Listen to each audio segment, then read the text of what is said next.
Welcome, everybody, to another edition of the Hurry Up. I'm your boy, Adam. Let's get into this. So it's the middle of July. It's about July. Well, let's see what the date is. 15th. So it definitely is halfway through July. And we're going to just talk about a little football. You know, a little football here, a little football there. And so for me, this is going to be a good show. Sombering day for me, but that's on a personal level. You guys don't need to know that. But you guys are what keeps me going, right? I know that there's not that many people that watch my show, but hey, that's okay. You know, that's okay. I can let the outlet out for you, right? So enough about me and my problems.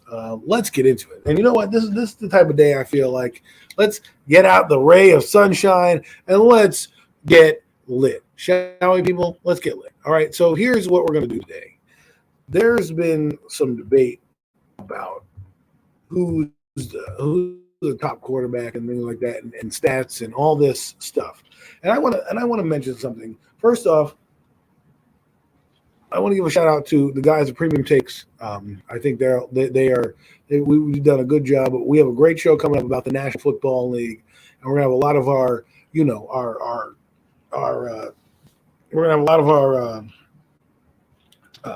content will be a football special. But I thought I'd get that preview started right now. Okay? Started right now. The anticipation of the NFL season is upon us. Training camp starts technically the Giants report in 4 days. In 4 days. 4 days. That is insane. Insane that they get to do that. Insane.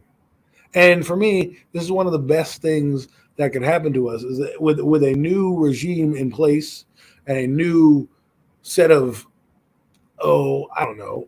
What's up, Jeff? How's it going? With a new set of rules and a new team on the horizon, I thought I'd try to give a positive spin on this team. First off, I want to say I love Wink Martindale.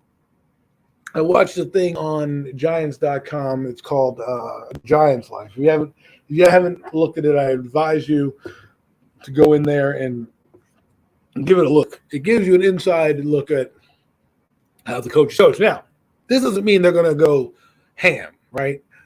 It doesn't mean they're going to win out the gate. It just is good to see a bit of how they're coaching and the history on their background. Now, Wink Martindale's been around the block. He's part of the Harbaugh. I wouldn't say he is part of the Harbaugh tree. Him and John Harbaugh have had a long relationship together. And then ended up culminating in a Super Bowl in 2012 when he ended up being the defensive coordinator there to get him there, working with guys like Ray Lewis and things like that. He brings that pedigree to this team. And I think that that's a merit and a feather in his cap. Will that translate to wins? I don't know. I think a lot of people are excited. You know, people keep telling me, content creators keep telling me, oh, well, the schedule's soft. You know, so they have an easier schedule. That does lead to optimism. But this is any given Sunday. This is a league where the Jacksonville Jaguars eliminated the Indianapolis Colts last year from the playoffs. And they weren't even in the playoffs. So this is what I mean. You can't just tell me that it's a schedule. It's about who you play, when you play them, and how you play them. All right? And who's out there when you play them. Right? For example, week 2. Everybody thinks the Giants are going to win week 2.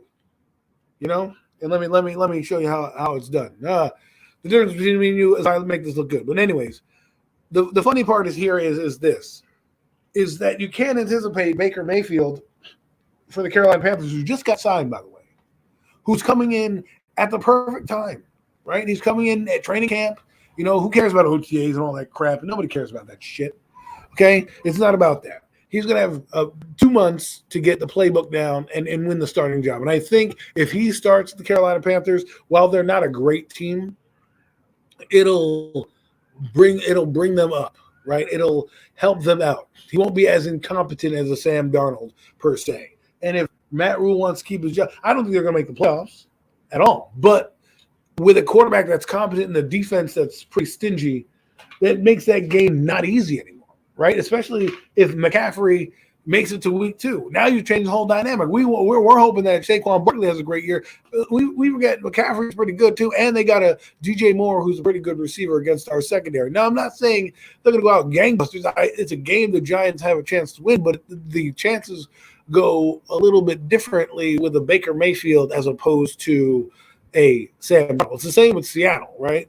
And I think personally Seattle should have made every intention to get Baker Mayfield. Drew Lock is not the answer.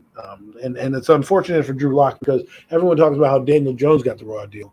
What do you think about Drew Lock? He goes to – and this is the problem when you go to franchises that stink, right? Everyone's like, oh, the raw deal, blah, blah, blah, blah, blah, blah. This is why you get picked 6th overall because you're going to a team that's terrible. And it's your job to go out and see – job, that's a funny word. I ain't got a job, and I'm talking about these people on their job. But anyways, you have a job to do, and you need to look good. Like I look at Kyler Murray. Is he great? No, but he's done enough where you're like, all right, he's in contract negotiations with the Cardinals. Now, do the Cardinals want to sign him? They want to see 1 or 2 more seasons like last year, and probably not a first-round playoff loss. Okay. They've seen talent. The kid won offensive rookie of the year.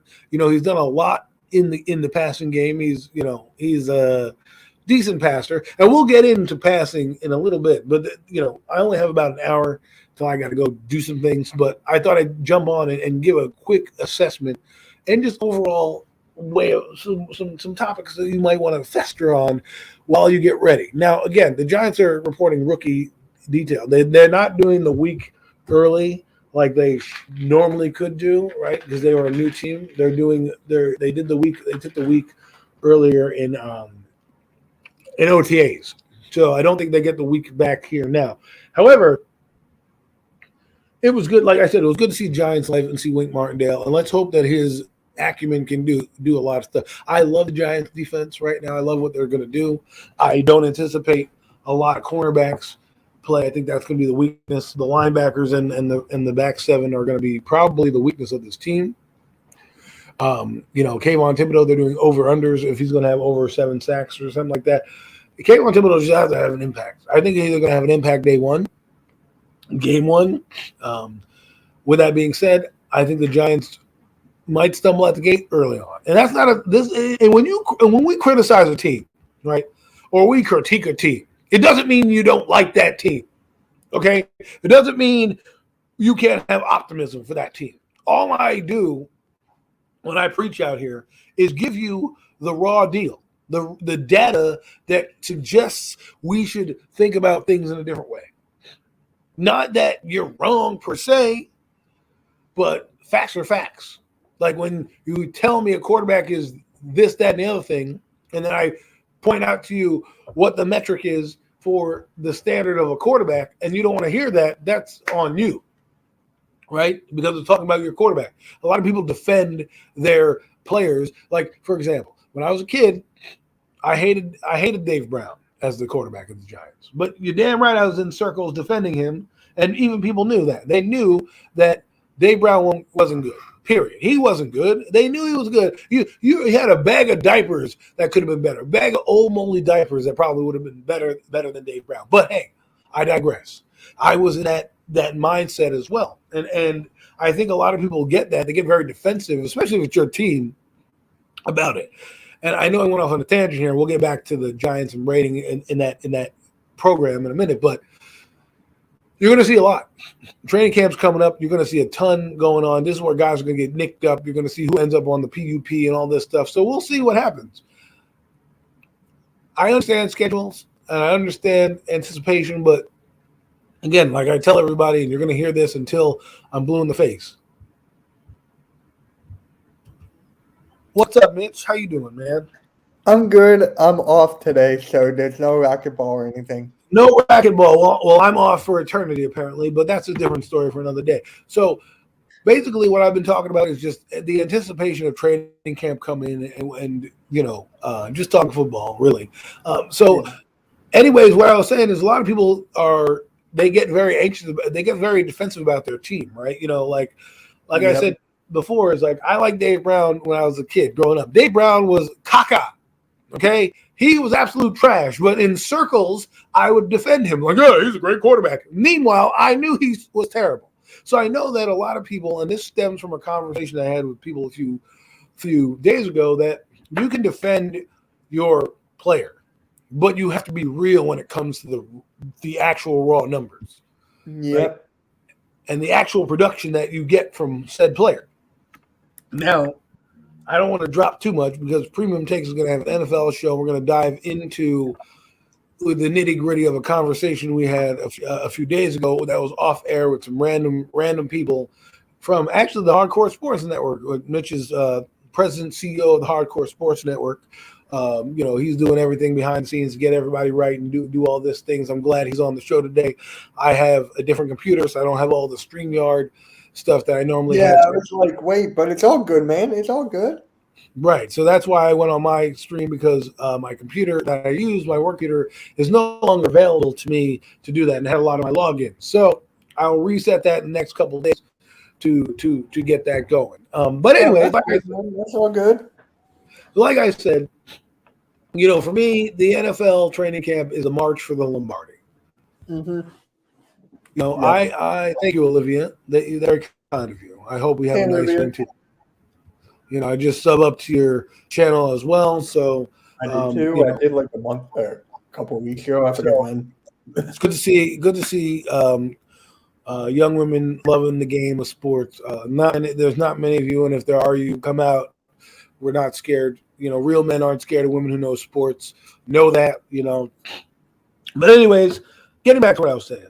So for me, a lot of teams, like for example, the Giants play the Carolina Panthers. And while a lot of people look at the schedule and like, oh, it's a win. Well, guess what? Baker Mayfield is a lot better than Sam Darnold, believe it or not. And he's not going to try to do too much more than they're asking him in Carolina. So that game that you thought was an easy W may not be as easy as you think. And that's why I talk about the schedule. When people tell me that it's soft, I can't do that. Because when I say the little Jaguars, beating the Indianapolis Colts, when the playoffs are on the line for Indianapolis, they win, they're in. And the Jacksonville Jaguars come out and smoke their asses, that tells me we cannot just anticipate a schedule, right? It's about when you play them and who's out in the field when you play them. Because, like the Eagles, for example. I like what they did, and they're chirping a little bit, which is fine. You're allowed to chirp. I don't really care. I think this team is a lot better than the Dream Team they had in 2011, to be honest with you. But my point is that I like Jalen Hurts. Eagle fans know that he may not be the answer. He's got a lot on his plate. But they're going to defend him tooth and nail in their own circles when they have him. And when you anticipate this kind of stuff, right, and you see this kind of stuff, it kind of gives you a shaded view when someone comes in from an outside team and tries to explain to you a quarterback. Case in point, Dak Prescott. A lot of us hate Dak Prescott. Why? I don't know. We don't believe in his ability. I don't like him at all. You don't like Dak Prescott at all, which is case in point to what I was making. Hey, Dak Prescott. Hey, what's up, man? One of the horsemen is on here with me. Let's go down Prescott's lane. Jeff and I are diving into this with Mac. I like your other background better. I like your other avatar better.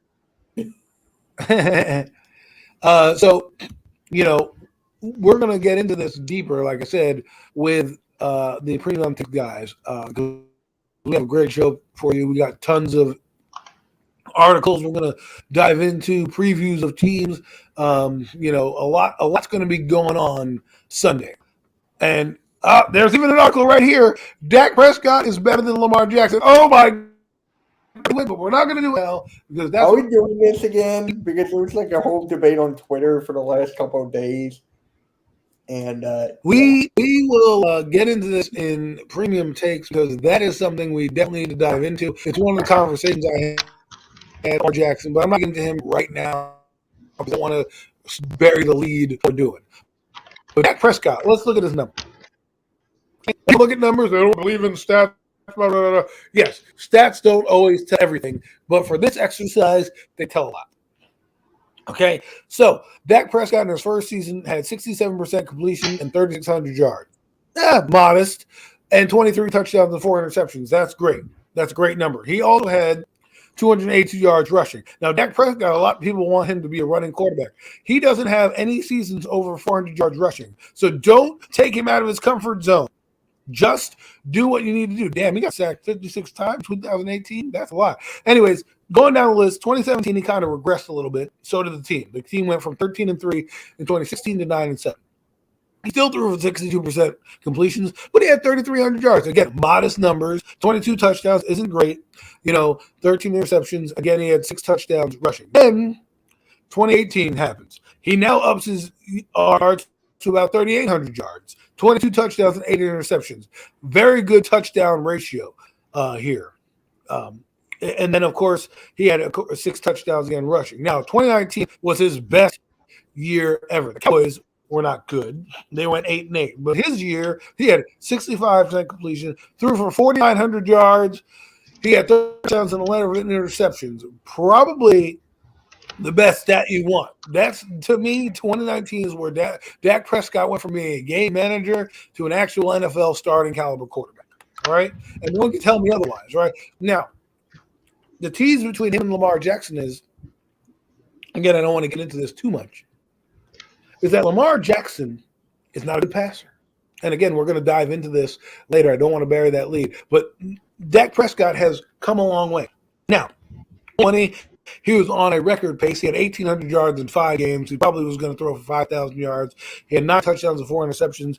But unfortunately, his leg broke due to Logan Ryan. I think his name is Logan Ryan. Logan Ryan jumping on his leg. I get confused with Logan Paul and all these other Logans that are out there. We have a Logan on our in our group as well. He's no Logan Ryan, though. Anyways, getting on to 2021. 2021 was the second best season. Threw again for over 400 yards. Had 37 touchdowns. How many was that, Jeff?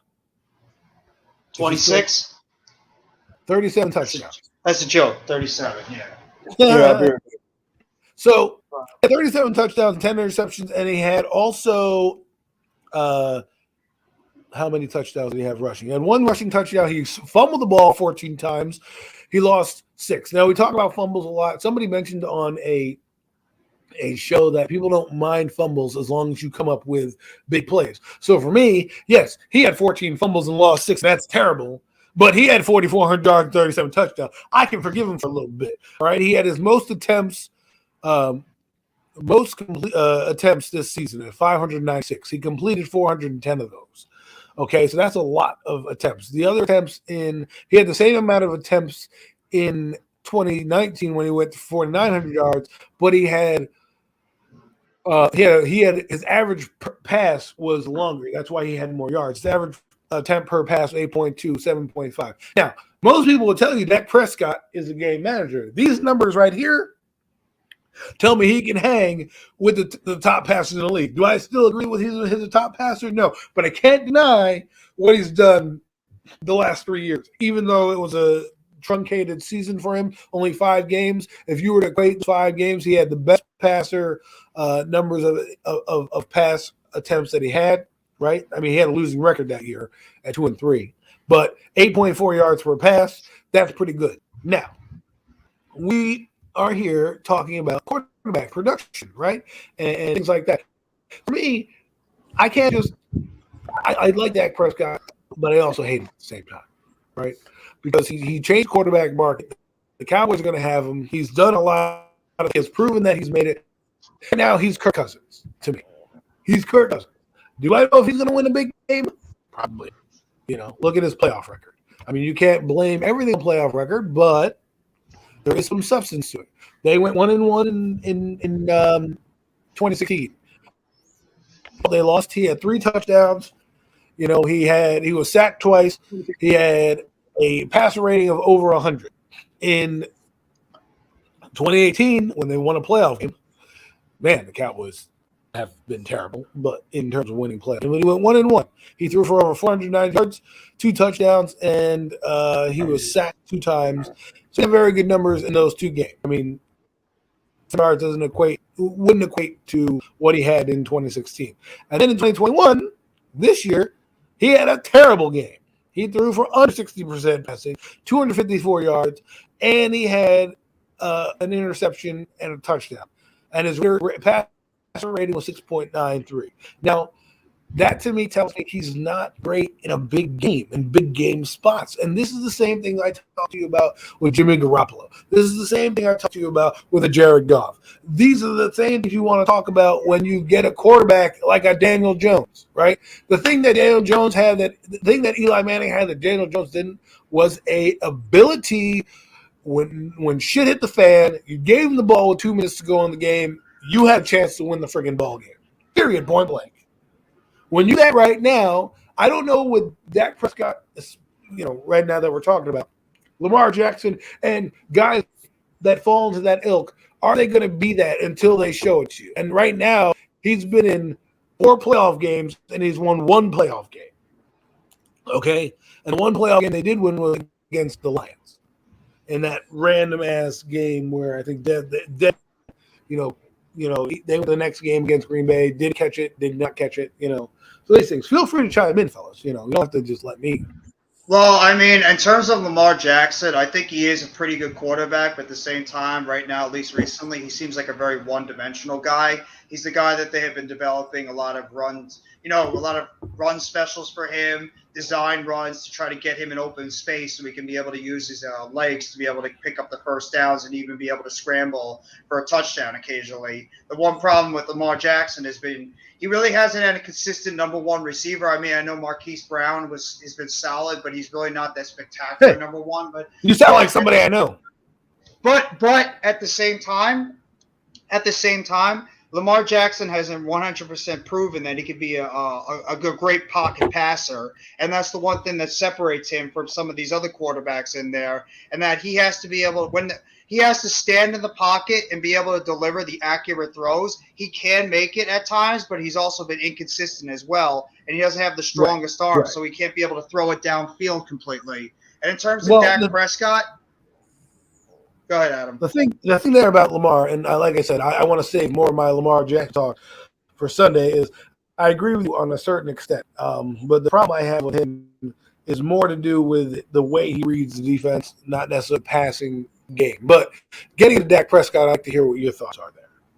Well, I think Dak Prescott, I think he's a pretty solid quarterback, but I think in some ways we overblow how good he really is because I think a lot of it has to do with the talent that's been put around him and helping him succeed. I mean, he's had arguably the best offensive line or one of the best offensive lines for the past, 5-6 years. I mean, they put together a great offensive line to help make it easier on Dak Prescott. He's had a great running back in his prime when Ezekiel Elliott was at the top of his game.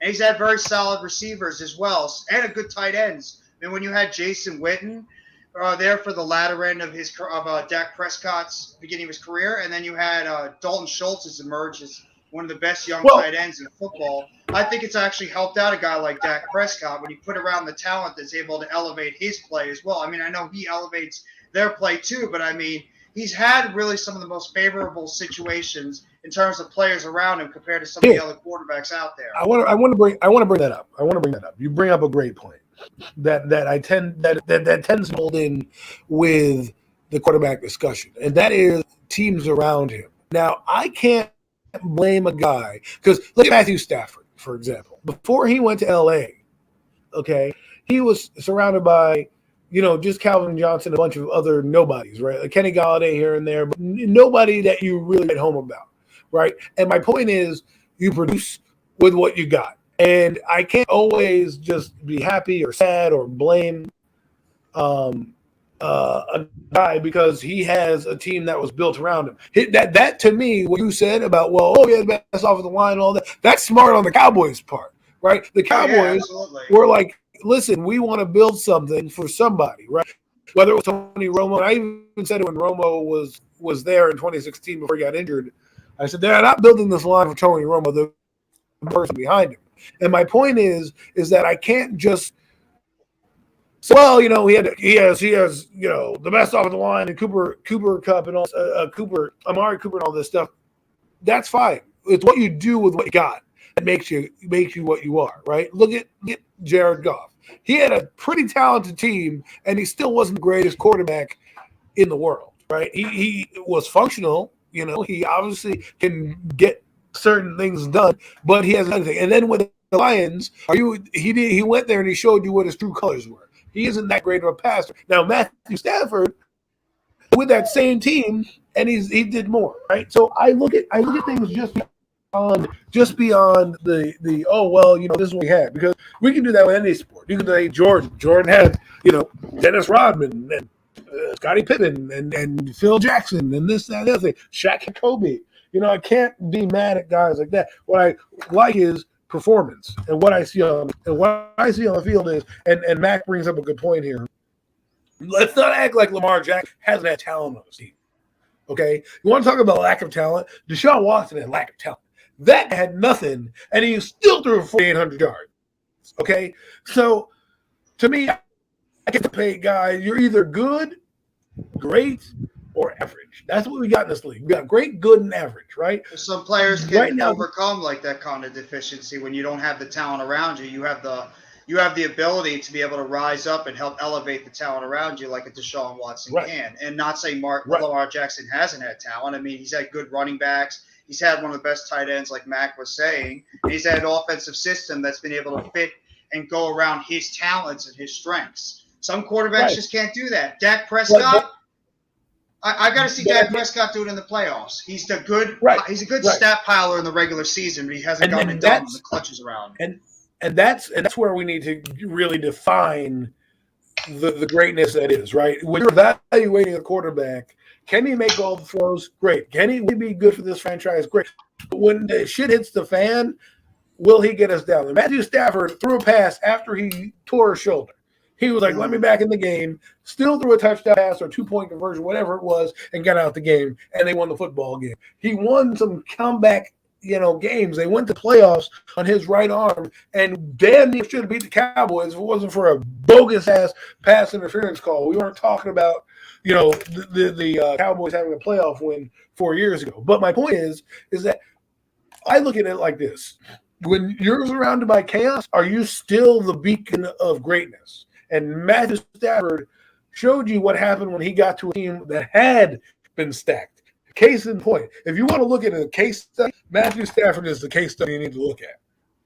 Because do you think that Lamar Jackson and Dak Prescott can eventually get to that point where they'll be able to overcome, when you said shit is hitting the fan, do you think they're, good enough where they can overcome that and make the key plays? Because right now, neither of them have shown that. And not Lamar Jackson, not necessarily Lamar Jackson, possibly Dak Prescott. And the reason I say that is because you can only go so far in the run game when you run as a pass. Look at Michael Vick.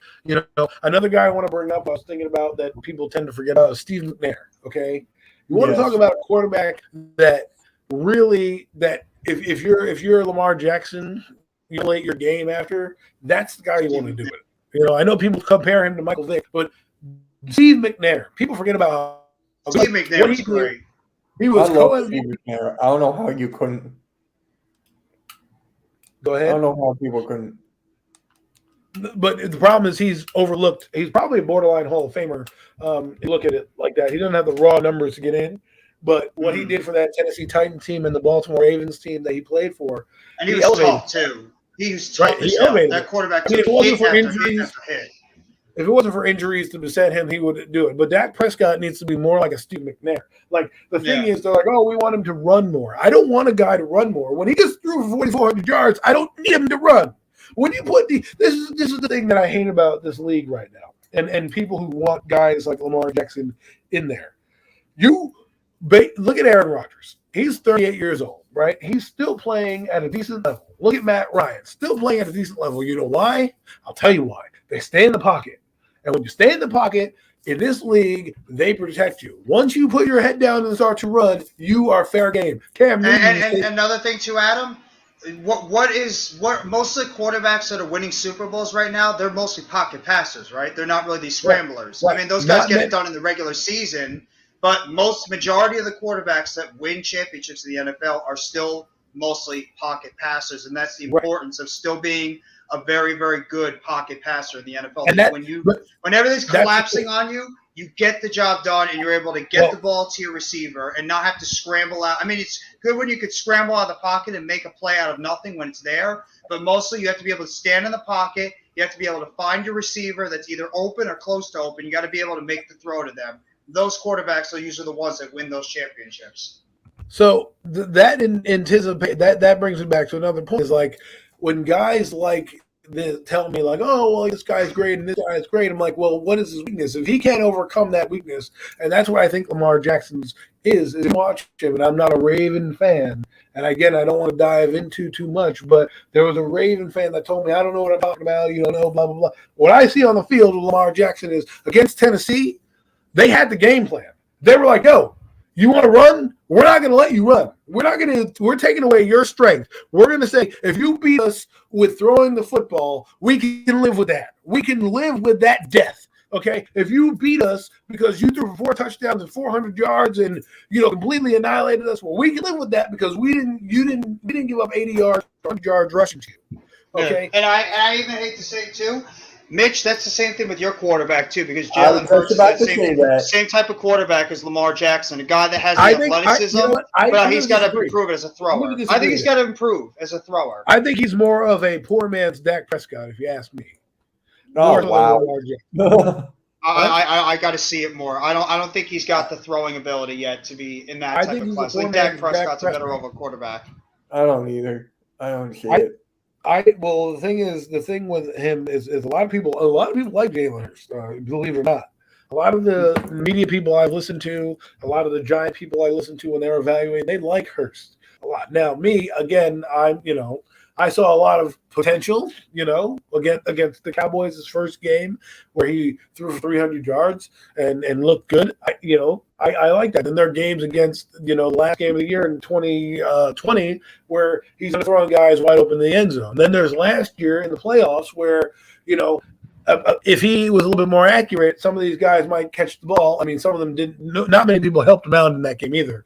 I think the Eagles got the raw deal in that game. They faced the matchup that wasn't pertinent to them. They were facing the Cowboys, might have been a little different, but they faced Tampa Bay, who you knew was like, that might be a death sentence for the Eagles. But when I watched that game from start to finish, Jalen Hurts didn't play as bad as it may look like when guys are getting hit in the hands and dropping footballs and shit. That anticipates. Like I watched the Green Bay Packer Giants game, and we were in that game for a long time, right? The Giants scored a touchdown with Tavares King. They were in that game. But then a guy like Aaron Rodgers sees that you have Cody Sensabaugh as your backup third-string cornerback, and he goes off and throws everybody that was on Cody Sensabaugh got the ball, right? And that's what a difference a good quarterback will make. And you're right. Stat compilers, I hate stat compilers. It doesn't define the season, right? So now we have football. That's why you got it. Fantasy football is the reason why you have the stat compiler is – rated so highly because everybody's just, they look at what these guys do during the regular season and they automatically think that these guys are going to translate to the playoffs and, get it done because they're supposedly going to have that clutch gene, which that's the difference between some of these quarterbacks that you just named earlier, like a Dak Prescott, like a Lamar Jackson. There's stat compilers right now, which depending on running, passing, whichever it is, but when it comes down to it, they don't have that one thing that puts them over the top that some of these other quarterbacks have had in the past. And that's the ability to be able to get it done when that clutch situation is there, when everything is relying on you to make that big throw, make that big pass, make that big play. And these guys haven't gotten the job done. Dak Prescott's had 2 years in a row to get it done. He hasn't gotten it. Yeah, he's failed. Lamar Jackson's had a couple of times to do it. He's failed as well. So these guys are able to – and I don't want to make it the definition of a quarterback, but you saw it with Jimmy Garoppolo. You saw what happened when you have a quarterback who played terrible throughout the playoffs. Mm-hmm. And you relied on this guy to get you through. And the game against the Rams, he played absolutely terrible. Okay? And, Jimmy Garoppolo is the definition of a guy that was on a great team. And he was just there to make sure he didn't screw it up. He was just a game manager, pretty much. And that's what I tell people about, like, ask me, or say in other chats, game managers can win not unless they have great special teams or great defense. Okay, you can't just define it like that, right? You can't just, I'm gonna do this, I'm gonna do that. It's not right. To me, I can't have that going down because it's a load of malarkey, right? There's a lot. I know it's a team game, but when we evaluate these players, just like when the coaches do, you got to evaluate their abilities, right? You can't just say, well, they have Amari Cooper, and no, you got to evaluate. It's going to get me a Lombardi, and you could name probably on one hand game managers that have won Super Bowls throughout there. I mean, Doug Williams was a game manager; he's a backup quarterback. Jeff Hostetler and Brad someone told Johnson, me, like, Trent Dilfer. yes, Brad Johnson, or like these guys.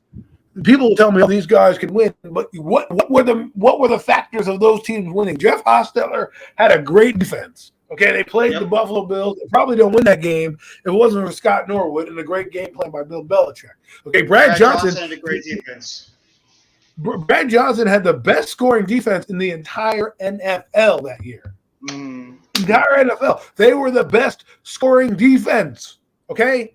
And Trent Dilfer had arguably the best defense possibly ever with that Ravens 2000 defense that helped him. Right.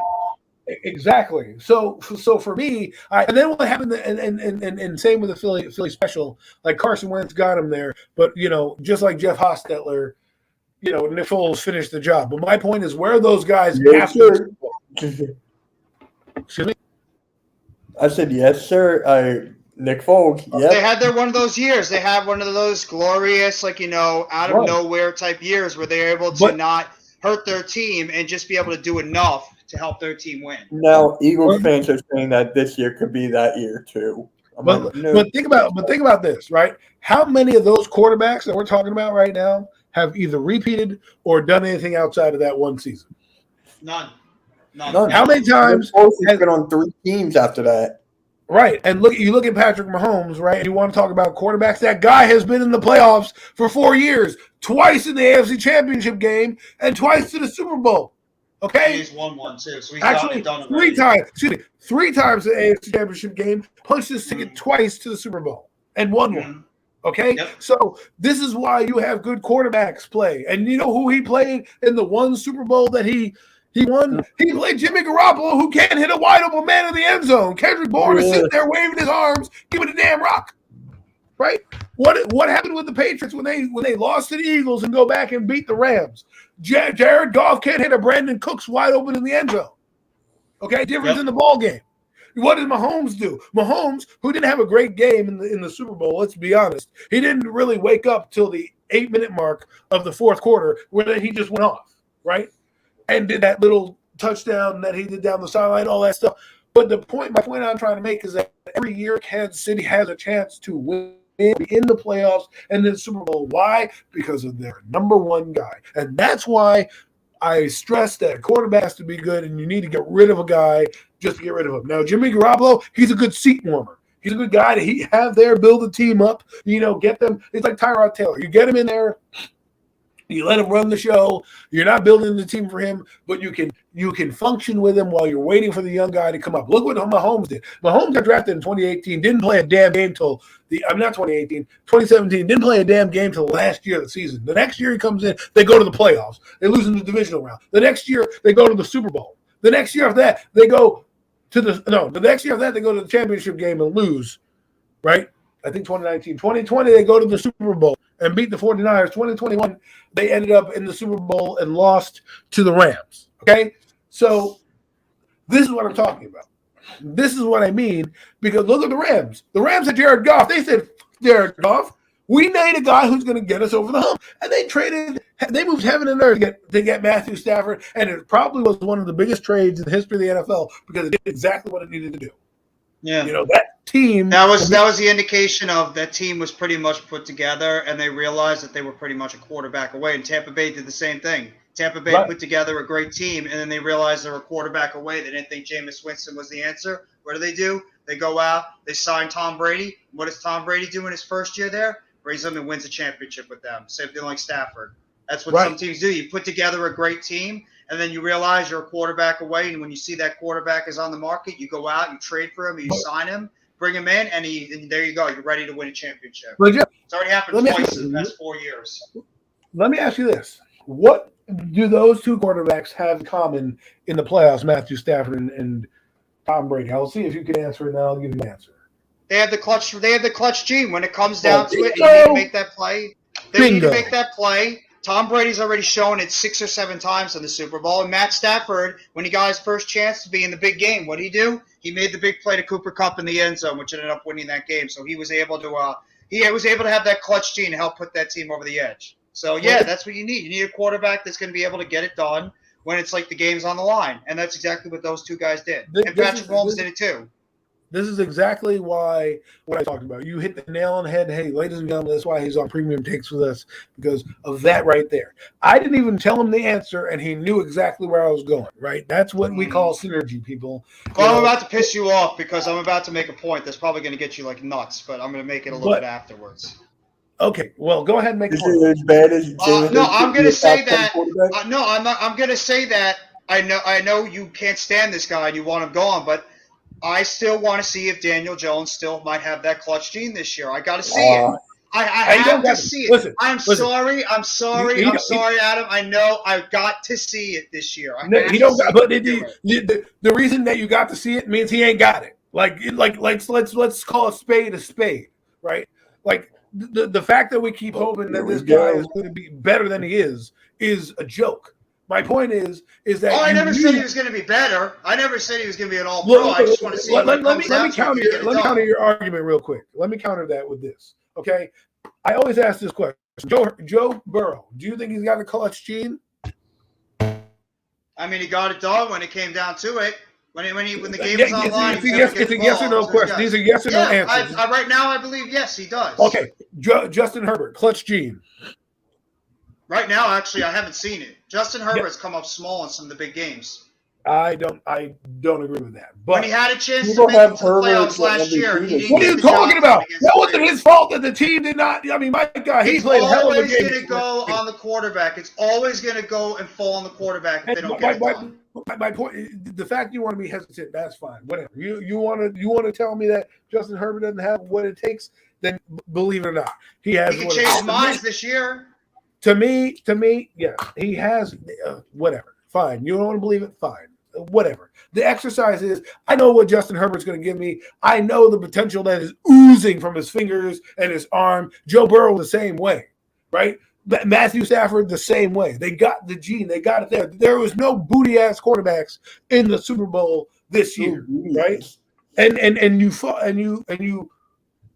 look at it. Look what Chris Bucco says. Look what Bucco says. His defense wasn't good. He didn't lose that Raider game. His defense lost him that Raider game.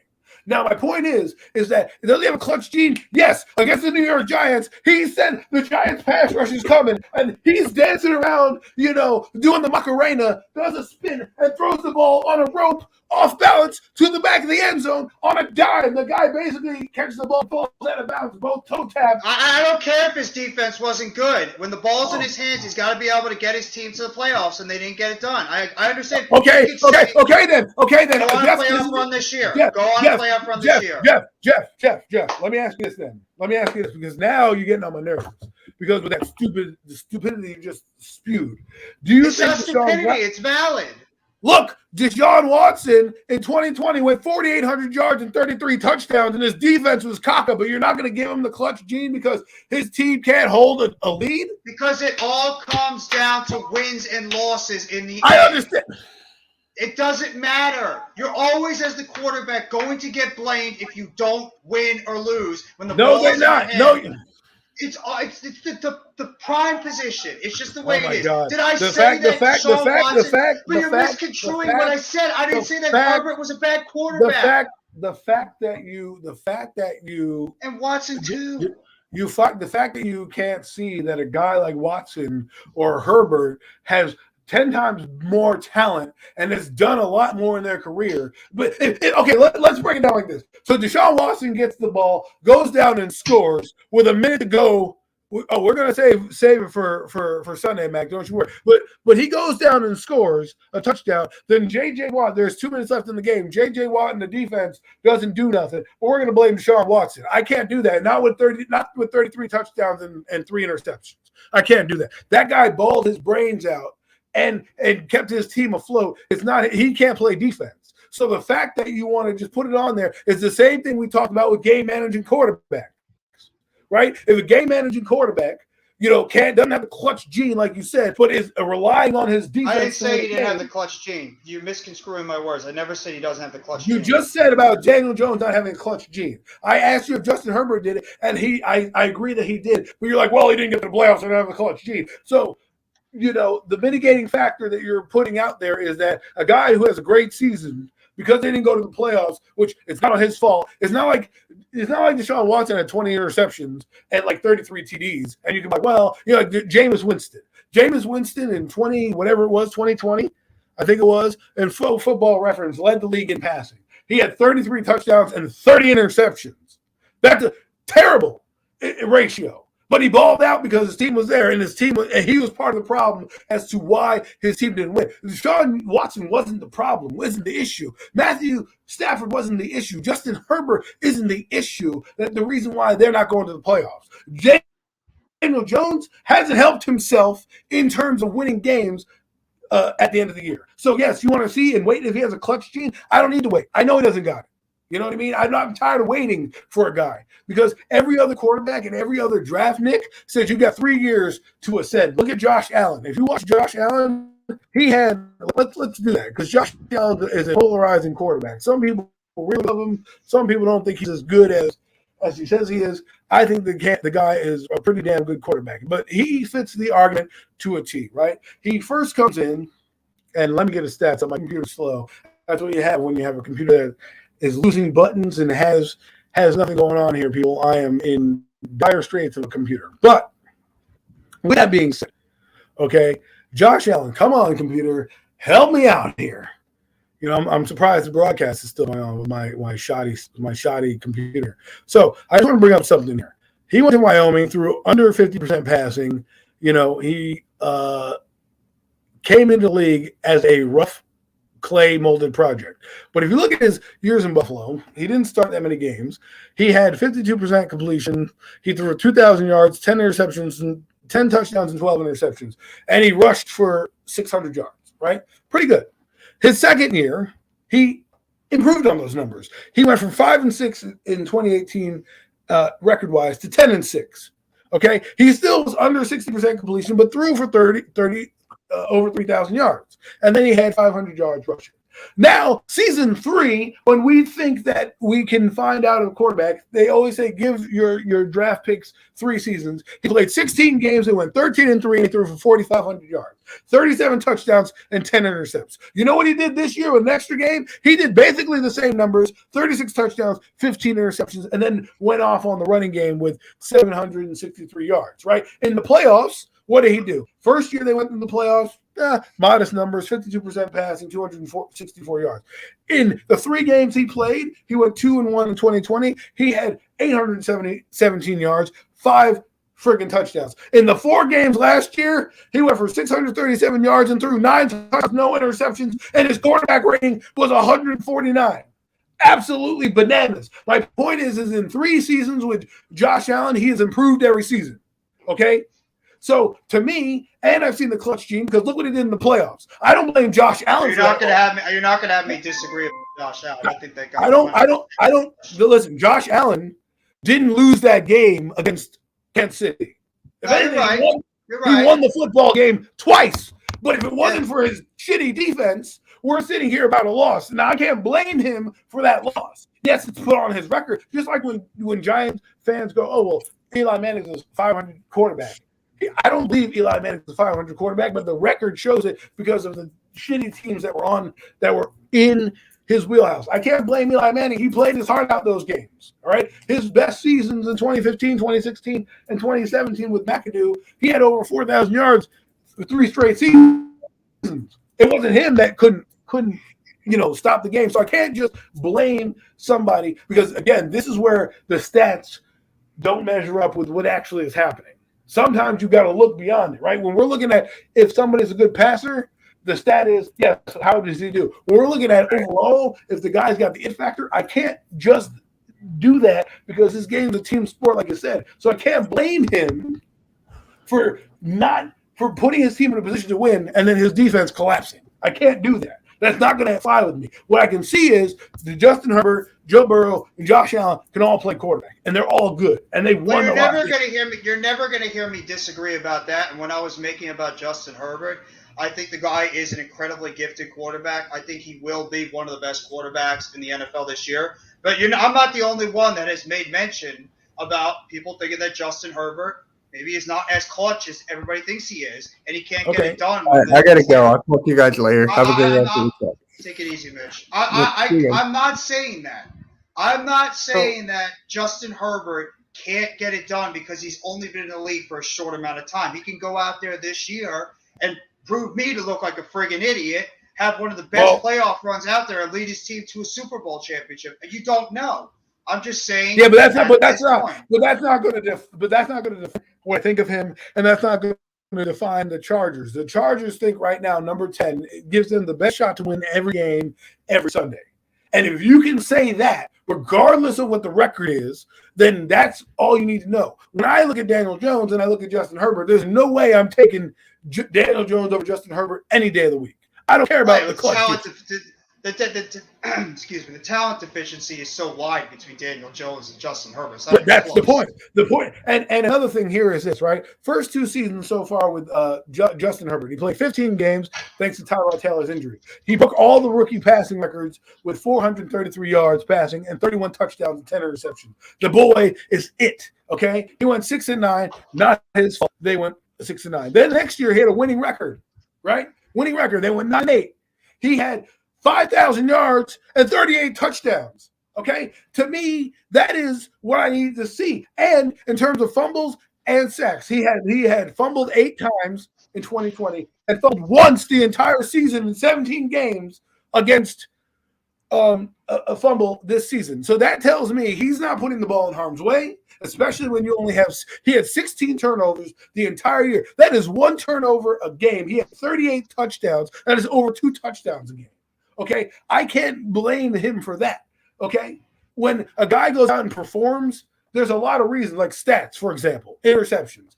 I didn't watch his game, so I can't tell you how many of those are on him or off the quarterback's hands or off the receiver's hands or anything like that. So I don't know. No, Justin Herbert's an incredibly talented quarterback. I mean, I wouldn't even be surprised if he has an MVP type league. A lot of people are going into the season thinking Justin Herbert's going to take that major leap in his 3rd season and just pretty much go to like an MVP status. That they think he's going to be that next great quarterback along with that list, which is already great to begin with, but like even take that next jump. So like, being a Super Bowl at playoff, like long playoff run type quarterback. I mean, I'm not disagreeing with that. I'm just throwing it out there. I mean, I want to see what this guy can do when that clutch moment is on the line. And it's on Justin Herbert to get it done. Because I've seen it with Josh Allen. I've seen it with Patrick Mahomes. I've even seen it with Joe Burrow.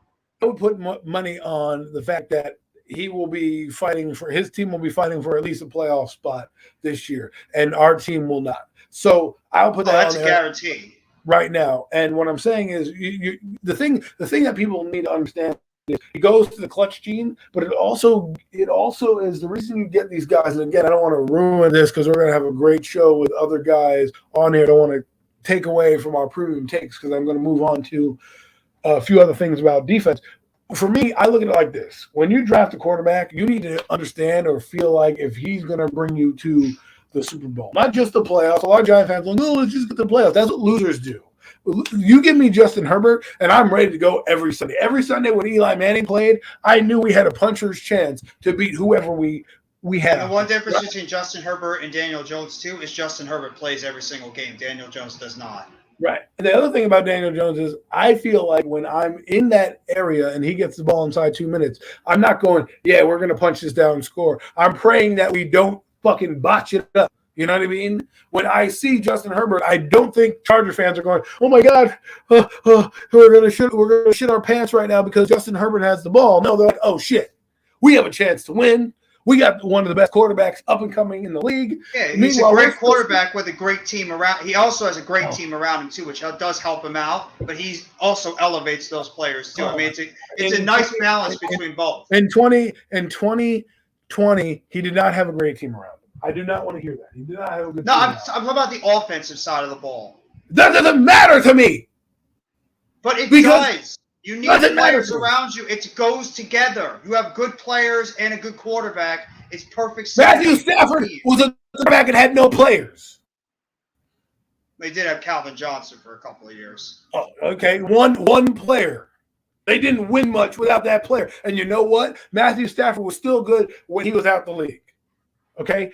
But you're just proving my point then, because he didn't have other players around him to help elevate him to get to that next level. He did, but you can't play defense, Jeff. You can't play defense. That's what I mean. Offense and defense. He didn't have everything around him But to I can help him. only this is what I'm talking about. This is why the argument that I'm having people don't understand. Because I don't give a shit who, because Tom Brady won Super Bowls with guys who are fucking writing on clipboards right now. Okay? David Givens, David Patton, the Deion Branch wasn't great. Troy Brown, like, come on, these guys aren't household names. And then guys like Tim Brown, who played on booty-ass teams with booty-ass quarterbacks, still has 14,000 yards as a receiver.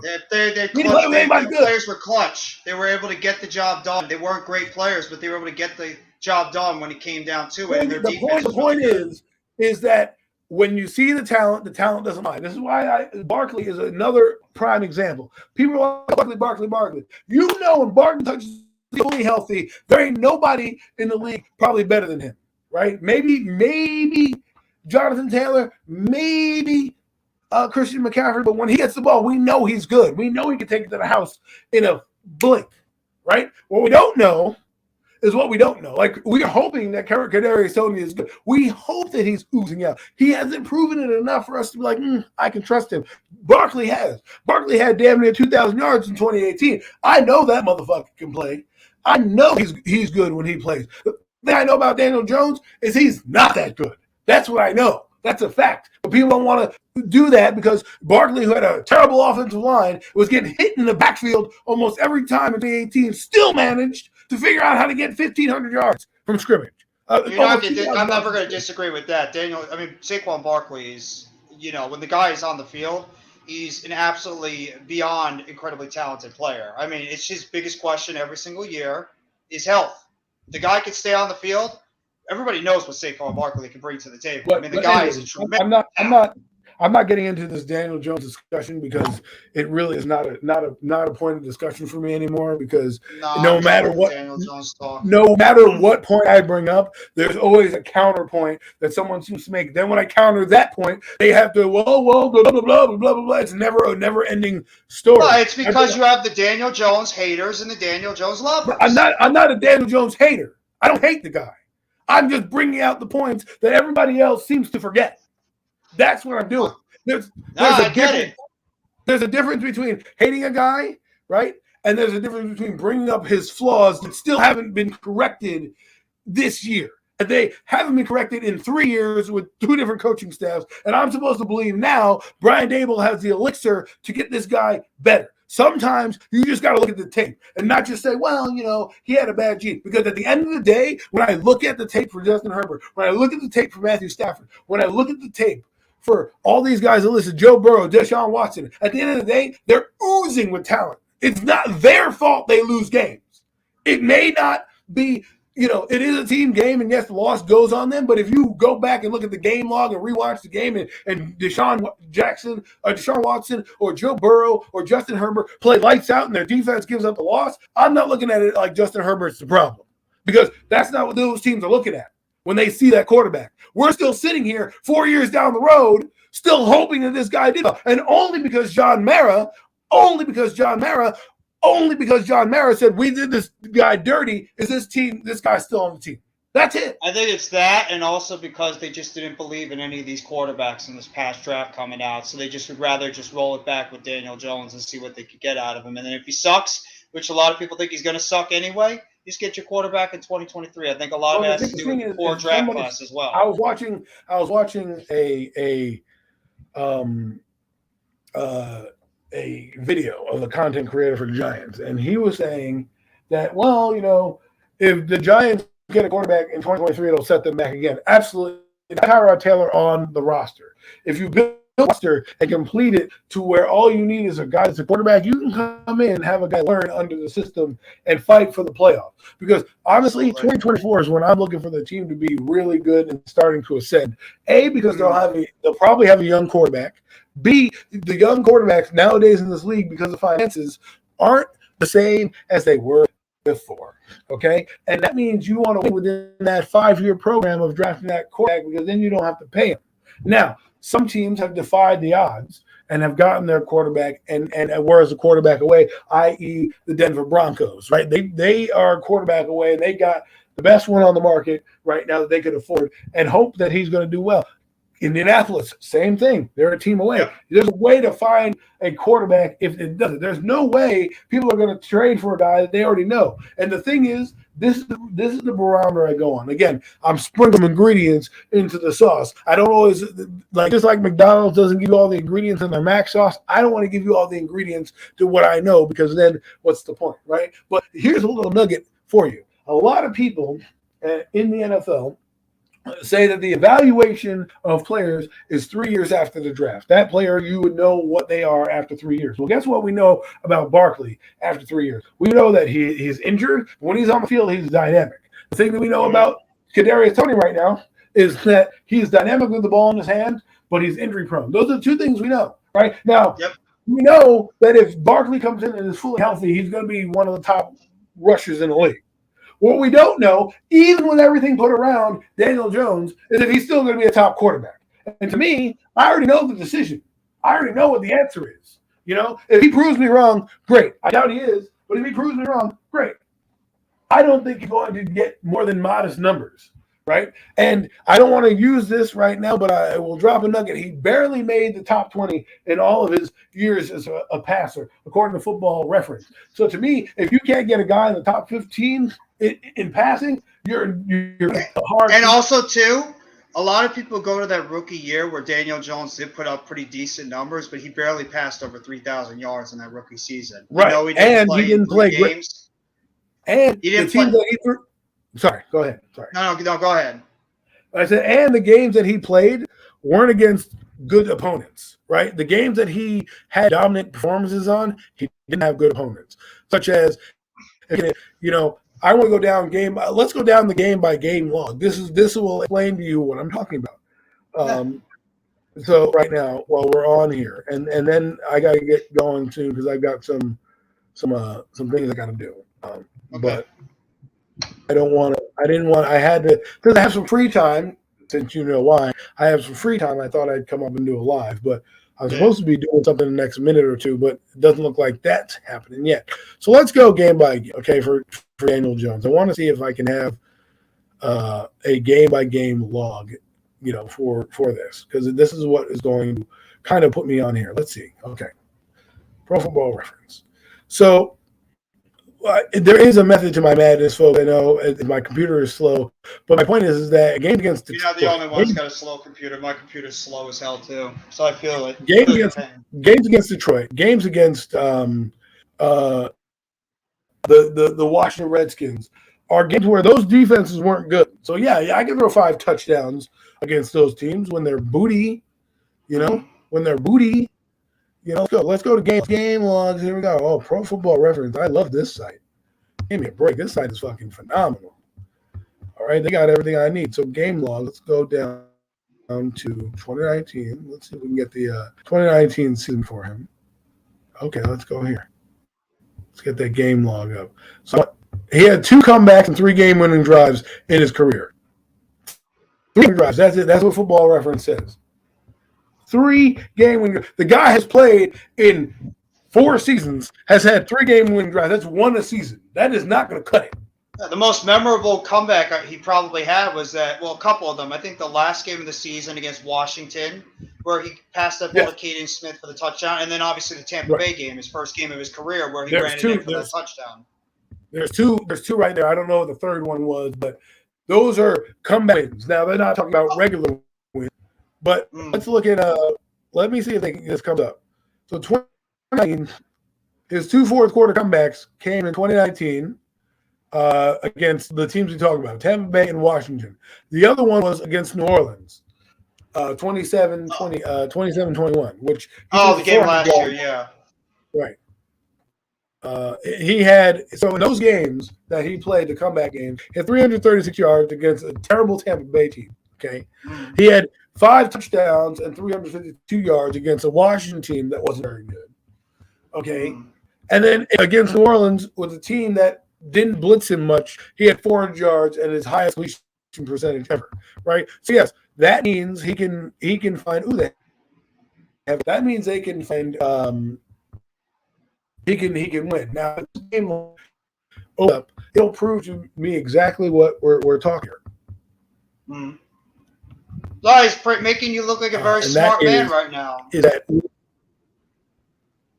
he's making you look I'm like not a trying very to be a smart man. All I'm trying to No, but he's making all your points that you've been mentioning. He makes it look valid because everything that you've been saying has been right. What about Daniel Jones? He's going to have to go out there this year. So let's look at this game. Try to change the narrative. So let's look. I got the game log for 2019, and we can do 2020 as well. Because just for what we can do all of them as well. So we got his first start against, Pro Football Reference is fucking dope. They got his age, they got his numbers, and all this stuff. So 2019, he played against Tampa Bay. Okay, that wasn't a great team, so they won that game. He played against Washington, and this is the numbers he had against Washington: 225 yards passing, 1 touchdown, 2 interceptions. He played Minnesota, who was a good team. Good defense, right? He threw for under 50% completion and 82 yards. Okay. Next game he played was against the New England Patriots. Okay, New England Patriots, they lost 14-35. He had 161 yards and 3 interceptions.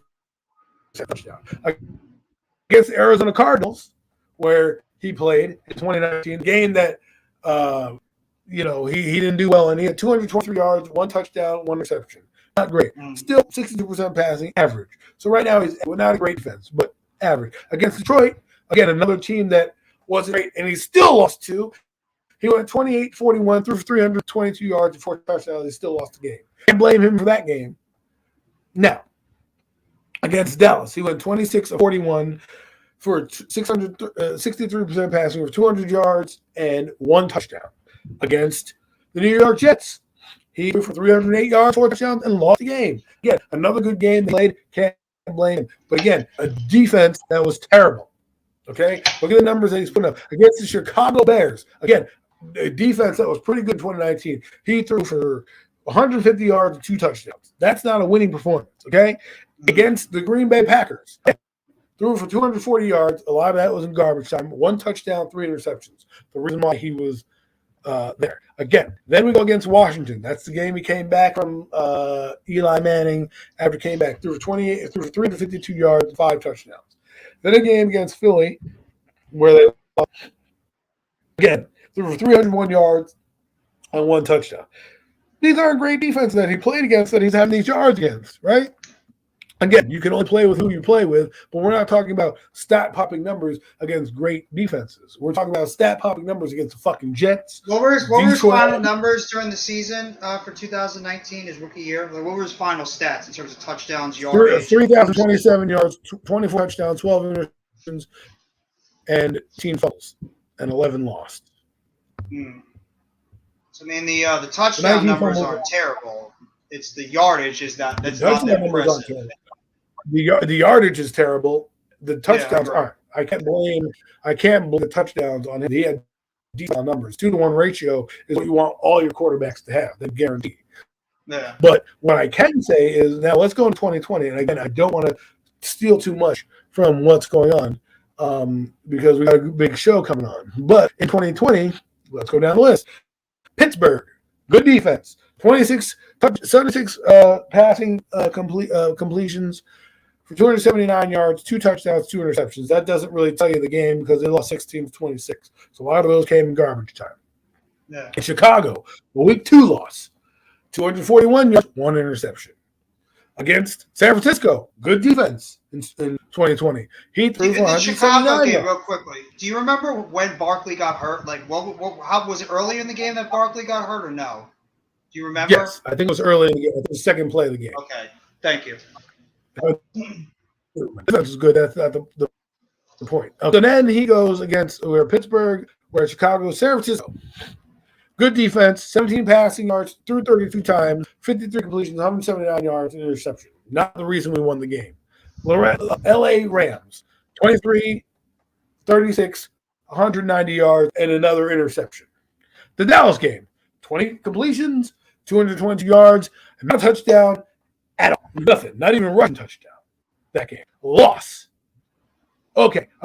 Washington. Seems to be Washington. 112 yards, one touchdown, one caca. Okay? Pedestrian numbers. Again. Huh? No, pedestrian numbers. I mean, what you say, yeah. Philadelphia, 20 pass completions, 37 yards, 2 touchdowns, 1 interception. The game, 21-22. Okay, I think that was the game on that Evan Ingram. That was the Ingram drop. Yeah, that was the Ingram drop. They probably would have won that game if Ingram caught that ball. 20 Tampa Bay, 25 of 41, 246 yards, 2 interceptions. Now they probably should have got a holding call at the end of the game, but still. They lost the football game. Not great numbers. Against Washington again. 23 of 34 for 212 yards, 1 touchdown. Again, Philadelphia, the second game. This time's another win. So we had back-to-back wins. He had 21 passes, 100 yards, for 21 of 28, for 244 yards, no touchdowns, but didn't cost us the football game and they had turnovers. Right? Let's see. They have any turnovers? No turnovers. Okay, Then you have Cincinnati. They win against Cincinnati. This game, he had 56% completion, threw for 213 yards. Most of that came on a big Evan Ingram bomb, and then he was out the game. Then he misses the game against Seattle. He comes back against Arizona, has an abysmal game. Probably shouldn't have started that game. Went 11 of 21 for 52 yards. I blame Joe Judge for this game because that was a desperation move, try to get the playoffs. 127 yards. No touchdowns. Okay. The next year he played both, where he had a pedestrian game. He still threw for under 60% completions, 252 yards, and 1 touchdown. Now, playing necessarily Daniel Jones? No, but he didn't have a great game that game.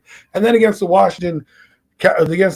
team, against the Dallas Cowboys, he had 229 yards and 2 touchdowns and 1 interception. So these are pedestrian numbers that we're talking about here.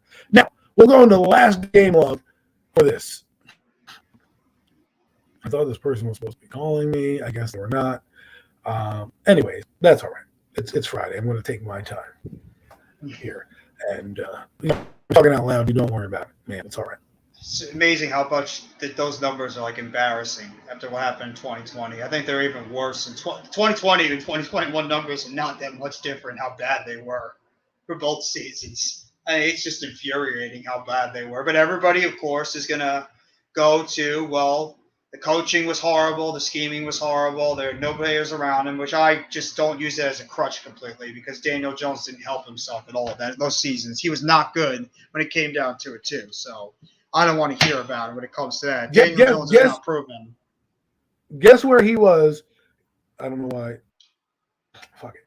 Guess where he was during this offseason? He was at Jason Garrett's passing camp. So you tell me that Jason Garrett is the problem, but yet he's at the guy's passing camp to get better. So if this guy is studying growth, why the hell is he going to his passing camp? Now, let's get started. Denver, which again was a terrible game. He had bad numbers because he was playing garbage time. They lost 13-27.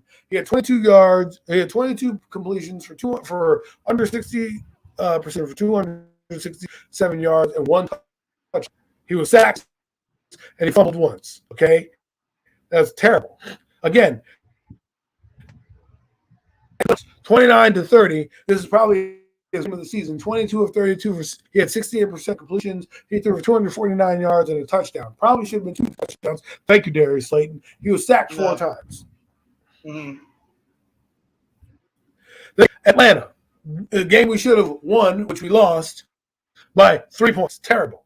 All right, he had one of his best games. 224. Again, not a great defense that we're playing. All the team telling you about that he's having, the only one that had a good defense was Denver. So far, he's had under 300 yards, right?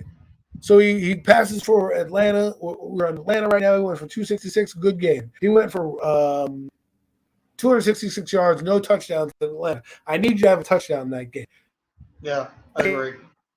Regardless, rushing and the 2-point conversion, while yes, it was not great. New Orleans, 28-48, 28-40 for 402 yards, 2 touchdowns, interception. Best game of the year he had by probably one of the best games by far in terms of yardage. Now, Against pretty against solid the Dallas defense, too. Cowboys, he was 5 of 13 for 98 yards and 0 touchdowns or anything like that. He got knocked out of that game early, but his numbers weren't that great anyway. That game The was next game painful against to LA, watch. another good defense. LA, the Rams, great defense. He went 29 of 51 for 242 yards, 3 interceptions. Great job, Daniel. Way to keep us in the game with those 3 interceptions. Now, the Giants against Carolina, another one of his good games, again, but pedestrian numbers. He went 23 of 33 for 203 yards and 1 touchdown. Now, if Carolina weren't an inept team, this would be probably a loss. But was Carolina the game where they didn't have anybody there, where they had like no Galladay, no Tony, no Shepard, no Barkley? They were all out that game, I believe. Right, and there, Daniel Jones caught the one-handed pass and shit. So, Yeah, I was at that game. Every game I go to, they win. So maybe I need to be there more. he's a good luck. So, Kansas City, another against a good defense, a game that he played horrible in. I don't care what the numbers are. He went 22 of 32 for 222 yards, 2 touchdowns, and 1 interception that cost us in the game. The game wasn't really that close, but they lost 27-17. This is what I'm telling you. You have a good quarterback, maybe they win that game. Now, that first against the interception Las, should have never done. That was horrible when you did that first a game against the Las Vegas Raiders, who everybody told me was a great game plan. Daniel Jones wasn't the problem. The man had 110 yards and 1 touchdown in a game. That was the defense that won that game. They went 20. That's what I'm saying. That was a terrible game for Daniel Jones. The next game, he's playing Tampa Bay.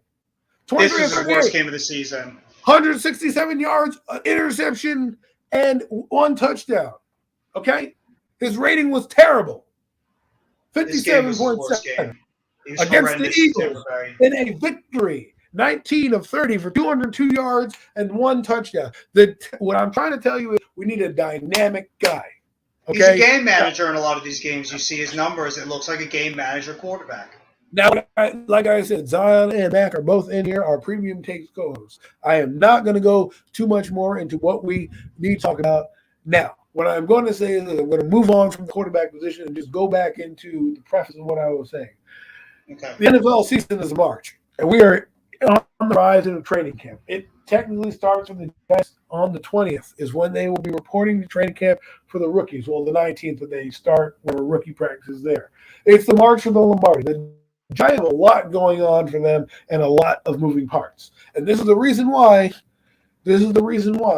I keep telling people, be careful what you wish for, right? Because everyone thinks they're going to get to the playoffs after this great season. But if at the end of the day, they start out, 0-2, 0-3, whatever the case may be, because right now Carolina's not an easy victory with Mayfield. I'm not gonna say that. When they had Darnold, I'm like, yeah, we got a good chance. With Mayfield, it's now even less than 50-50. And they have a good defense too. And Carolina has great defense. And the thing is, what people don't understand is the Giants have no continuity. They have nothing to go on. They haven't played anybody but practice. And mind you, people, if you go to training camp, and if you haven't ever been to training camp, you need to go, because this will give you an understanding of what the football is like. And Adam, too, to go off like what you've been talking about the entire offseason about the schedule, does anybody really know what any of these teams are going to be like when the season starts? Right. It's when you play. Nobody knows. It's when Nobody you play. knows. Right? If you go in to the Tennessee game and they happen to lose their quarterback in practice, then that game goes from the Giants probably losing to now a victory, right? But yeah, you're right. Or more towards a victory. My point is like you played Atlanta, who was healthy, but you still lost to that team. You played Denver, who everyone told me the Giants were going to run over, and lost to that team, right? But then you beat a team like the Raiders, who you have no business beating, right? But you beat them anyways. Carolina. I mean, let's be honest. That Philadelphia game, we don't win that Philadelphia game if they had a regular receiver. Yeah, if Hurts didn't turn it over and if Rager actually caught the ball, we didn't win that game. I was at that game. Hurts played worst game I ever seen a quarterback play. Hurts and Rager were absolutely horrendous that entire game. We still barely squeaked it out. And it Bless wasn't just the fourth quarter where they kind of woke up like, oh, we can play now. Mhm. So my point is this is why people don't like me, because I yell. And that takes away from what's coming out of my mouth, right? The passion, the fire. Sometimes they get misconstrued that I'm yelling at somebody like I'm their dad. Well, it's also because a lot of the things you say have validity to them too. I mean, a lot of the points that you do make are pretty accurate, like on a lot of these topics. I mean, Well, thank you. Of course, people are going to misconstrue a lot of things you say because you come off like, yelling and screaming and stuff like a crazy lunatic. They're going to think, but you're actually, a lot of things you say, they're true. And I mean, especially going like the Daniel Jones stuff, you're right. Like and Joe Judge last year, and Joe Judge too. You're right. I don't want to revisit history, but I was the only one who kept saying this guy needs to be fired. Not because they wanted to change the quarterback, but if you fire Pat Shurmur, who probably should still be the coach right now because he drafted Daniel Jones. As long as Daniel Jones went, so should have Pat Shurmur. So if that guy who won more games in his 2 seasons than Joe Judge can leave, or damn near the same amount, right? You get rid of this guy. And the point that I was making with Joe Judge, which I understood what people were saying, and at some point I agreed with them, but then I was like, you know what? We need just a fresh, clean slate, a new set of eyes, a new coach. The reason why I said that was because what they're doing with Daniel Jones is exactly what I didn't want them to do with Joe Judge, and that was have a guy inherit a coach that he may or may not want to be a part of. Right? We don't know. If Brian Daboll can tell you and Joe Schoen can tell you till you're blue in the face how much they love Daniel Jones, I'm not buying it. I'm not buying it. Because to me, I don't buy it either. I don't buy any of these players they talk about. I don't buy any of them that they're hyping up. Because the fact of the matter is, these are not their guys. Their guys exactly. And to me, I cannot believe that Daniel Jones, that Joe Schoen and Brian Daboll are going to be like, yeah, we're going to risk our giant future with Daniel Jones. No. Everybody on that offense right now, besides some of those offensive linemen, are players that they're inheriting from the old regime, and Wan'Dale Robinson. Everybody else, those are Dave Gettleman guys, and obviously with Shepard, Reese guy. They're not their guys. Well, the thing that I wanted to just mention here is that every coach wants their quarterback, their team. They don't want to inherit a team, and that's why I kept saying Daniel Jones is like that old couch in an apartment that you move into. Yes, you don't necessarily need him, but it's useful because you don't have the money right now, or the couch that you like is not coming out till next year. So you'll keep this couch and it'll function, right? Mm-hmm. But then come next year when that couch comes out and you might be there, what are you going to do? Are you going to say, well, look at the 49ers. Case in point with the 49ers. They're probably not going to go with Jimmy Garoppolo. I think he's still going to be traded. I think it's Trey Lance's team no matter what. I think, right. You don't go up and get a guy at 3 to then have Jimmy Garoppolo, who was a second-round pick and basically lost in the playoffs, to then be like, well, you know what, we're all good, all set. I think they're just trying to figure out a way to get rid of him. I don't know how they're going to get rid of Garoppolo, if they're going to trade him or just outright release him. But, I mean, yeah, it's Trey Lance's team 100%. They just used that 1 year to help groom him for a little bit. So for me, I can't just sit here and have this blanket ass, discussion and say, well, this is going to happen, that's going to happen. What I got to look at is what I've seen in the past from guys coming into a team who we inherited, which was terrible. Get a coaching change. Like the only coaching change that didn't happen was the 49ers. Like the 49ers lost games, but they still kept their coach in jail because they knew the games weren't lost because they were bad, and the games were lost because they didn't have a serviceable quarterback behind Jimmy Garoppolo getting injured, right? And he came in, and he still wasn't that great, but he elevated them to the playoffs, and they used Deebo Samuel's worked around it.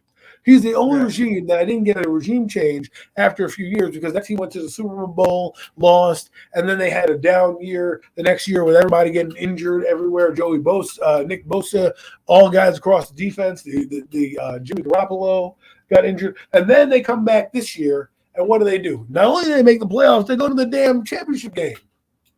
Okay. And even the Cincinnati coach and GM, they were probably going to be fired if they had another down year. And what they ended up having this great run and all the way to the Super Bowl. And now their head coach is being lowered as like one of the best head coaches in the NFL because he had one great season. I mean, you just don't know with the NFL. It's so unpredictable. And my point is that when he came into that team, they went 2-14, but Joe Burrow wasn't the problem they were trying to build.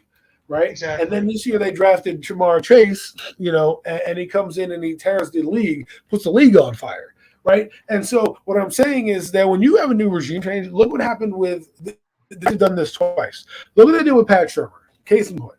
Pat Shurmur comes in. They probably should have picked the quarterback in 2018. They did not because they inherited Eli Manning. John Mara was still stuck in his you-know-what of Eli Manning. And so we had Eli That's what Manning. happened at the end of 2017 with that whole Eli Manning benching thing. And then Mara just pretty much felt bad. He wanted Eli to stay. If that never happened, the whole benching saga, Eli Manning would have never been the quarterback. I think they would have. Sounds kind of familiar. Right? Well, we did somebody dirty. We did Eli Manning dirty, so we're going to keep him around. We did Daniel Jones dirty, so we're going to keep him around. So for me, Mara's loyal to a fault.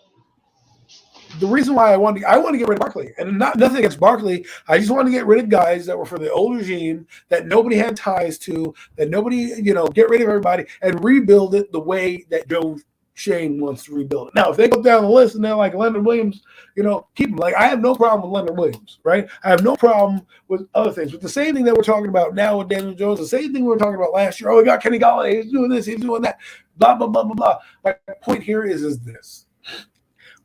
I wanted everything to be a clean slate so that when these guys came in, they could just be like, we want to keep Barkley, great. Like me, I would have got rid of Barkley and gotten more assets for him. I know people are like, what are you talking about? We're trying to win. No, the Giants are not trying to win. And that's the misconstrued point.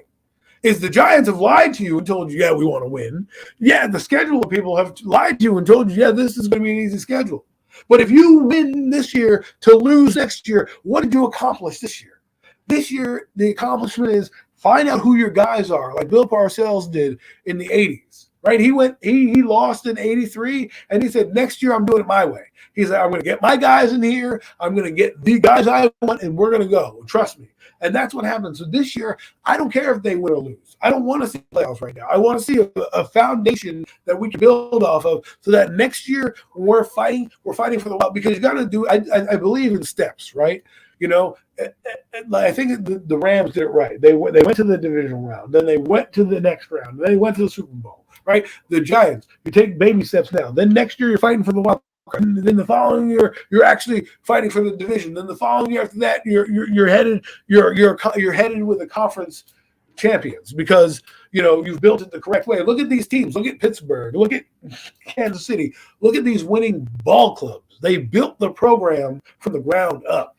Yeah, okay? And most teams, they don't turn it around immediately in their first year of a new regime. It usually takes them at least 2 or 3 years until they finally see that ultimate success. So exactly. If the Giants end up doing this well this year and they surprise everybody, that's awesome. It's great, but you also have to make sure that you still have a foundation that you're putting together and you're building. I mean, remember Eli Manning's rookie year, the team when Kurt Warner was the quarterback and Eli Manning wasn't playing yet. They were 5-4 at one point. They decided to put Eli Manning in. They benched Kurt Warner because they wanted to let Eli Manning get experience, and the team didn't win after that, but they were looking towards the future. And that's exactly what you could be seeing this year with some of these players.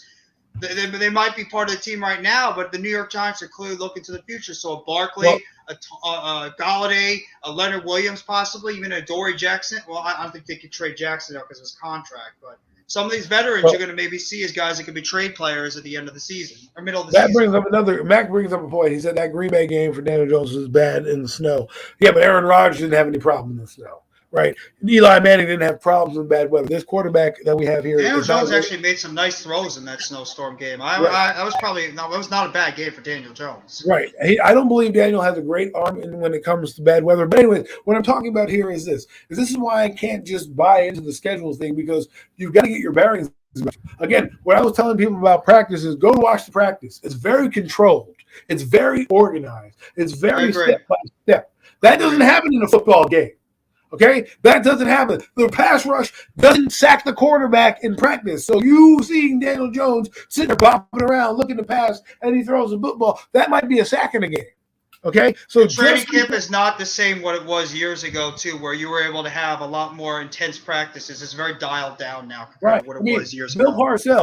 Bill Parcells told Lawrence Taylor, go hit Phil Simms when he was wearing a red jersey. He said, go hit him. And it was only once, and he went and he hit him. And Phil got up and was like this. All Bill Parcells wanted to see is how Phil would react. That's it. Just a mind game to fuck them to say, hey, is this guy going to be the leader of our team? right? Nowadays, you can't touch anybody. Half the camp is a walkthrough. The time that you do 7-on-7, the Giants are already struggling with 0 personnel from Wink Martindale's defense. You don't think that trickles down to the Tennessee Titans? You don't think they're going to know and take practice tabs of what's going on across the league? You don't think they have NFL Network on, blaring through their facilities? Because if you don't, then you're naive. Because I think the Tennessee game has got a recipe for disaster for the Giants offensively against their defense. I love that Tennessee defense and the Giants offensive line. Yeah, they might have some players that are probably going to be improved from what they had last year, but it's still an offensive line that has to gel together, and it's going to take time for that offense to learn Mike Kafka and Brian Daboll's offensive system. So it's going to be a work in progress. So I think Tennessee's defense has a clear advantage in that game over their offense. Like last year, I could have seen the Denver game because the case in point is this. Somebody reminded me that the Pittsburgh game was kind of the same thing. Nobody knew about Joe Judge or Jason Garrett, and Pittsburgh came out and just beat him up defensively in that game. There were a lot of assignments and things like that. I don't expect the Giants offensive line to look incompetent. What I do expect is that they're going to figure out what the Giants' weaknesses are. Right now, the Giants can't even pick up Wink Martindale's defense in practice. And you want me to believe that they're going to do that against Mike Vrabel and a guy who has arguably one of the best defenses in the league, right? And you don't think they're there. Everyone's like, oh, well, the unknown is the unknown. Well, guess what? That works both ways. Because being that the Tennessee doesn't know what the Giants are going to do, Tennessee knows what they're going to do. So they're like, all right, we don't care what you're going to do because we're going to execute our game plan no matter what you're coming out and doing. And it's our job to figure out how to stifle your game plan. So my point is they've had continuity. They have guys that come in. They know how to play off each other. They're not figuring out a defense or figuring out where a spot is or maybe blowing assignment. Hey, people, we make mistakes. Look at me. All right. Look at me. I'm case in point. I made mistakes. Here's why. That's why I'm sitting here right now today. Right. We all make them. Professionals. We all make it. Absolutely. I do the same thing. We try to over these mistakes. Sometimes it's not the right fit for us. Daniel Jones is not the right fit in New York right now. That's what I feel. Nothing against him, but maybe getting him out of this system and this situation and letting him go to a team that can do better is it. My point is I don't want to waste the season on a guy that we already know is going to be out the door. We kind of figured he's going to be out the door because somebody mentioned this on a podcast. I won't mention his name because I watched some of his content. I don't agree with him. He's a very Daniel Jones lover, but he said the Giants disrespected Daniel Jones. And I sat there and I crossed my arms and I went, So, he said the reason why Daniel Jones got disrespected is Joe Schoen should have gave him the 5th year and all this. I looked at it like that's bad business by the Giants. Because if you have a guy that you need to kind of work like and see if he's going to fit, you don't want to invest past a certain year. So I don't think they disrespected Daniel Jones. If anything, they're just being smart businessmen. You know what I mean? The disrespecting Daniel Jones would have been get your ass out the door, and go find a new job. That would probably be disrespecting Daniel Jones. I think it's not even just that, Adam. I think it's not even just Daniel Jones. It's a lot of these players on this team. They're giving the opportunity for some of these guys on this roster right now to see if they can win their way on this team beyond 2022. I mean, we've all been mentioning it. This is an audition year for a lot of these players that were not drafted or signed by the new regime.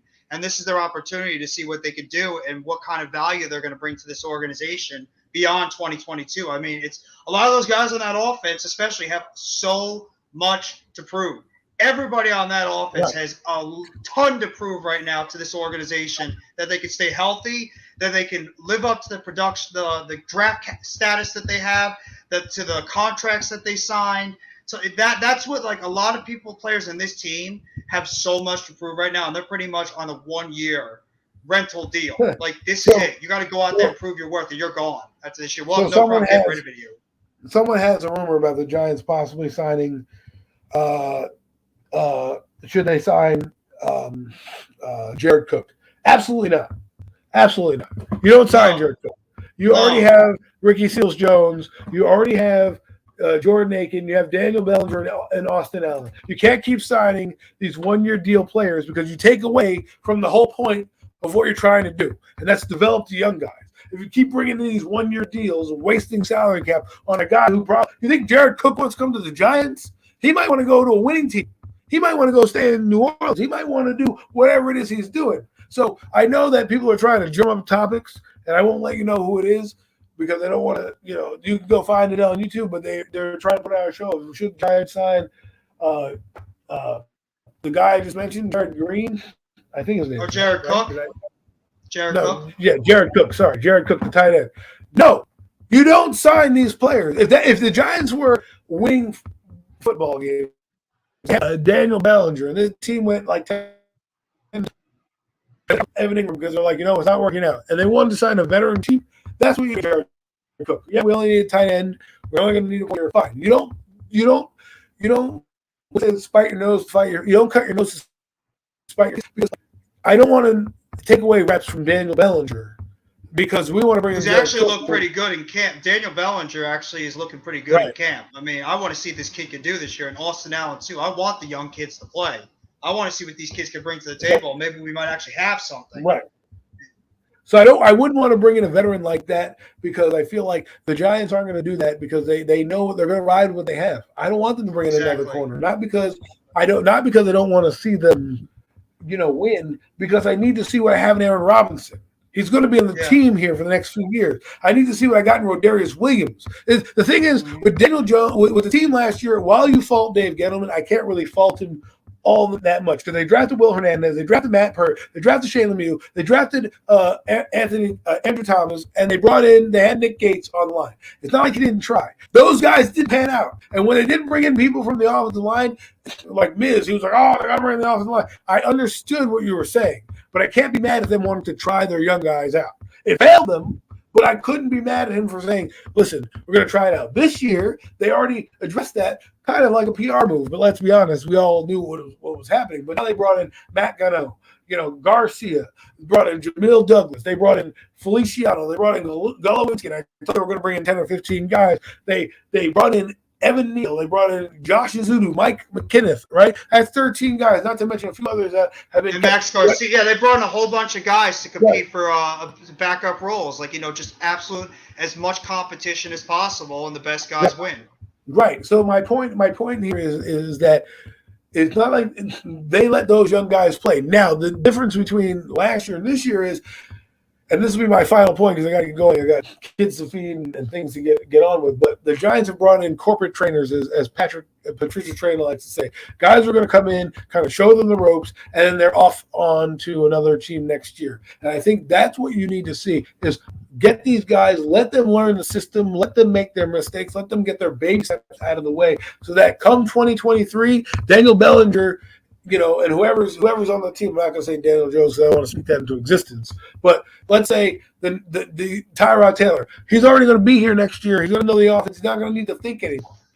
Barkley, if he's here, he's not going to need to think. Kadarius Toney, same thing, because you let them get their playing time. You keep bringing in guys and stacking guys up positions, they don't get playing time, and that's what training camp's about. It's about learning, getting guys in, and the march for the Lombardi begins. But hey, guys.